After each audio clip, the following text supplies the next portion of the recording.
Hello, and welcome to this video on multi-engine aerodynamics. Up to this point in flight training, most pilots have only flown single-engine airplanes. Now you take a bold step in your aviation career with the addition of a multi-engine airplane to your capabilities. For many pilots, flying a multi-engine airplane is an exhilarating yet challenging experience. To take full advantage of the airplane's capabilities, performance, and safety, you must be well-trained, knowledgeable, and proficient in every aspect of its operations. A major difference between flying a light twin airplane and a single-engine airplane is knowing how to manage the aircraft if one engine loses power. But before we delve further into that, let us review some fundamental concepts. Let's begin with the four forces acting on an aircraft. These are thrust, drag, lift, and weight. Thrust is the forward force produced by the propeller and opposes drag. Drag is the rearward force caused by airflow being disrupted over the wing that opposes thrust. Lift is the dynamic effect of air acting on an airfoil. It acts perpendicular to the airplane's flight path through the center of lift. During level flight, lift acts opposite to weight. Finally, weight is the total load of the aircraft and acts downward because of gravity. It acts opposite to lift through the center of gravity. Now that we have reviewed four forces acting on an airplane, let's look at how they differ on multi-engine and single-engine airplanes. Thrust. On single-engine airplanes, thrust acts right down the longitudinal axis of the airplane due to the position of the engine. This is also known as centerline thrust. On the other hand, the thrust on most multi-engines does not act down the longitudinal axis due to the engines being mounted on the wings. Instead, thrust is acting on both sides of the fuselage if both engines are producing the same thrust. Furthermore, the amount of thrust produced is more because there are two engines as opposed to one. This typically results in higher airspeeds during takeoff, landing, and cruise. Lift. The power plant is mounted to the front of a single-engine aircraft. On most light twin engines, the power plant is mounted on the wings. This results in induced airflow over the wings. Induced airflow is air from the prop wash and causes increased lift production. The added lift is beneficial since most light twin engines tend to be heavier than single-engine aircraft.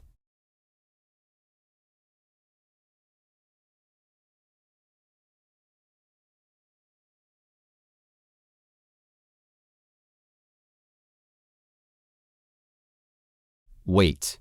Most multi-engine airplanes are heavier than the Cessna 172. They, therefore, need to create more lift to overcome the extra weight. This results in major performance differences, such as stall speed. Now that we have compared the four forces acting on a single-engine and multi-engine aircraft, let's look at another significant aerodynamic factor: left turning tendencies. On single-engine airplanes, predominant factors contributing to left turning tendencies include P-factor, torque, and spiraling slipstream. These same factors affect multi-engine aircraft as well, and the resulting effect is significantly greater because there are two engines. If the multi-engine has propellers that rotate in the same direction, P-factor, torque, and spiraling slipstream amplify the left turning tendencies. These type of multi-engine aircraft are commonly called conventional twins. The amount of right rudder required to maintain coordination in flight is also greater than with a single-engine aircraft. On the other hand, if the propellers spin opposite to each other, that is, clockwise and counterclockwise, the turning tendencies are minimized. These multi-engines are commonly called counter-rotating twins. We have reviewed the four forces acting on an aircraft and compared the aerodynamic forces acting on a single-engine aircraft to a multi-engine aircraft. Remember that the forces remain the same but are larger in multi-engine aircraft. Now, we will continue to explore how to safely and effectively operate a multi-engine airplane when one engine becomes inoperative. Let's begin by briefly discussing a few one-engine inoperative terms and principles. VXSE, best angle of climb with one engine inoperative. VYSE, best rate of climb with one engine inoperative. VMC, under 14 CFR Part 23, this is the calibrated airspeed at which, following a sudden critical loss of thrust, it is possible to maintain control of the airplane. Simply put, the minimum airspeed at which the pilot can maintain directional control after an engine becomes inoperative. More on this later.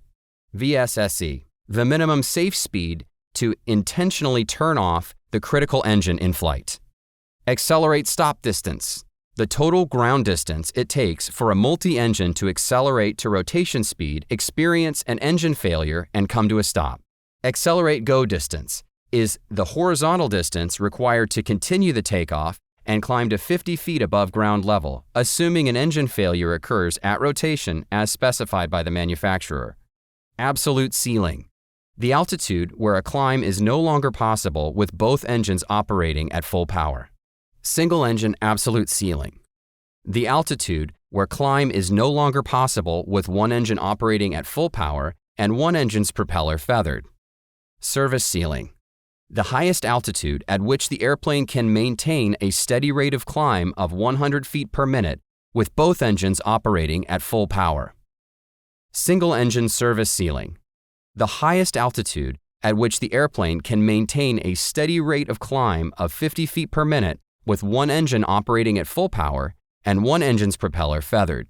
The airspeed instruments on most multi-engine airplanes have markings that aren't on the single-engine airplanes to indicate some of these important speeds. There are two red radial bands. One is the never exceed speed, and the other is the published VMC speed. There is also a blue radial band, which indicates VYSE. So, what happens when the engine fails? When an engine fails in a single-engine airplane, the airplane simply operates like a glider in the sense that there is no longer thrust produced to oppose drag. In a multi-engine, however, when one engine fails, the other engine still operates, and this creates asymmetric thrust. Asymmetric means something is uneven or has parts or aspects that are not equal or equivalent. So, in this case, when the thrust produced by both engines is uneven, we say that it is asymmetric. Because the thrust is uneven, the aircraft will yaw towards the engine with the lower amount of thrust. This yaw occurs about the center of gravity and can be of varying magnitude. We call this yaw moment. Remember, moment is force multiplied by distance. Therefore, when there is a larger asymmetry in thrust, there will be a larger yaw moment toward the inoperative engine.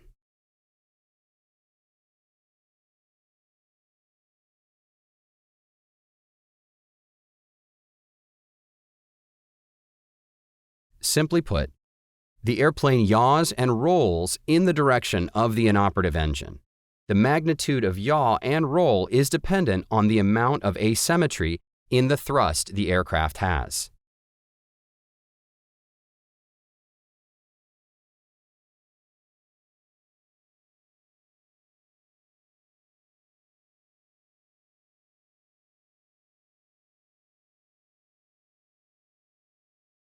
The first aircraft has an asymmetric thrust of 60%, and the latter has an asymmetric thrust of 90%.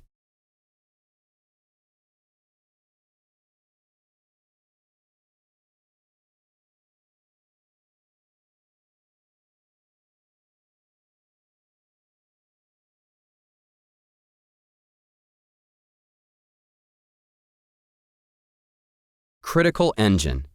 Another important concept to learn is the critical engine. This term is used frequently when discussing one-engine inoperative conditions in a multi-engine airplane. In certain multi-engine airplanes, the intensity of yaw and roll produced when a particular engine fails might be different than when the opposite engine fails. This is especially true in multi-engines with conventional rotating propellers. In multi-engines with counter-rotating propellers, the aircraft reacts the same regardless of which engine has failed. The engine that produces the largest moment of yaw and roll when it is made inoperative or fails is the critical engine. Recall that moment is force multiplied by arm or distance. So, if there is a propeller with a longer arm, it will cause more yaw towards the inoperative engine compared to a propeller with a shorter arm. Also, a propeller producing more thrust will cause more yaw. So, you may be wondering why critical engines exist. Well, before we can talk about the factors that can help explain this phenomenon, let us review some propeller theories. Thrust. Propellers produce thrust, and in most airplanes, this acts parallel to the longitudinal axis. The amount of thrust produced depends on several factors, some of which include propeller angle of attack and revolutions per minute. The higher the angle of attack of the propeller and revolutions per minute, the more thrust. Prop wash. As a propeller produces thrust forward, it essentially pulls the aircraft forward. As it does this, it pushes air backwards. This air pushed backwards is what is called prop wash. If a pilot increases thrust, the propeller bites more air, and as a result, pushes that air backwards. In simpler terms, a propeller creating more thrust creates more prop wash. Torque. Torque also plays a factor. Torque is based off of Newton's third law. Every action causes an equal but opposite reaction. As a propeller turns in one direction, there is an equal but opposite reaction in the opposite direction. Conventional versus counter-rotating propeller installations. Earlier, we had discussed conventional and counter-rotating propeller installations. Conventional propeller installations have both engine propellers rotating clockwise from the pilot's seat looking forward. This is the same direction the propeller rotates in the Cessna 172. Counter-rotating propellers, on the other hand, have the propeller spinning in the opposite direction. One propeller rotates clockwise and the other counterclockwise. This design minimizes the effect of torque and other turning tendencies. P-factor. The other element that helps determine a critical engine is P-factor. P-factor is based on the concept that the descending blade of a conventional rotating propeller causes more thrust than the ascending blade. This happens because the descending blade has a higher angle of attack than the ascending blade when the aircraft is in a high-pitch attitude. This difference in angle of attack creates more thrust on the descending propeller than the ascending propeller. So, to review, conventional propeller installations on multi-engine aircraft have propellers on both engines spinning clockwise. The descending propeller on both engines are on the right, looking forward. Now, the descending propeller for the right engine has a longer arm from the center of gravity of the aircraft compared to the descending propeller of the left engine. The Diamond 42 is an example of an airplane with conventional propeller installation. In this situation, when the left engine fails, the arm of the descending blade on the right engine is longer than that of the left engine. Remember, the longer the arm, the greater the yawing moment that engine will produce. This leads us to understand that in our Diamond 42, the left engine is critical. This is because when that engine fails, the arm of the descending blade on the right engine is larger and so will produce more of a yawing moment. In contrast, if the right engine were to fail, the arm of the descending blade to the center of gravity is much shorter. This will result in a lesser yawing moment. In other words, if the left engine failed on the Diamond 42, the aircraft would have a larger yawing moment than if the right engine failed. Accelerated slipstream. There is also a phenomenon called accelerated slipstream. When air is accelerated over an airfoil, it increases lift. Propellers installed on wings of multi-engine aircraft create prop wash over the wing. This prop wash creates more lift, also known as induced flow. Accelerated slipstream refers to the induced flow of air over the wing behind the engine, which creates lift. With one engine inoperative, there is more induced flow of air over the wing with the operating engine, and this further causes a roll towards the inoperative engine. Torque. We discussed the theory of torque before. In the Diamond 42, when the propellers rotate to the right, the aircraft tends to roll to the left due to Newton's third law. When an engine fails in a multi-engine aircraft, the aircraft will tend to roll to the inoperative engine.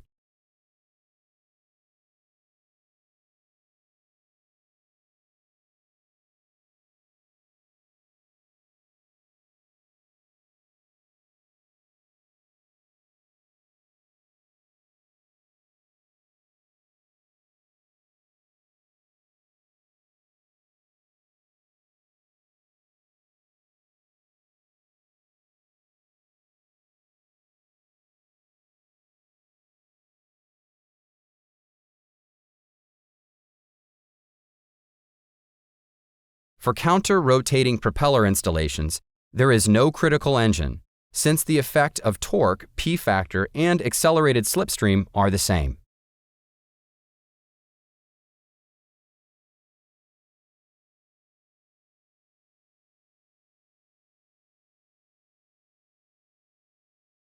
For any pilot, losing an engine during flight presents a unique set of complex challenges and requires prompt and correct responses. In a multi-engine airplane, regardless of which engine fails, a pilot needs to be properly trained to maintain positive aircraft control.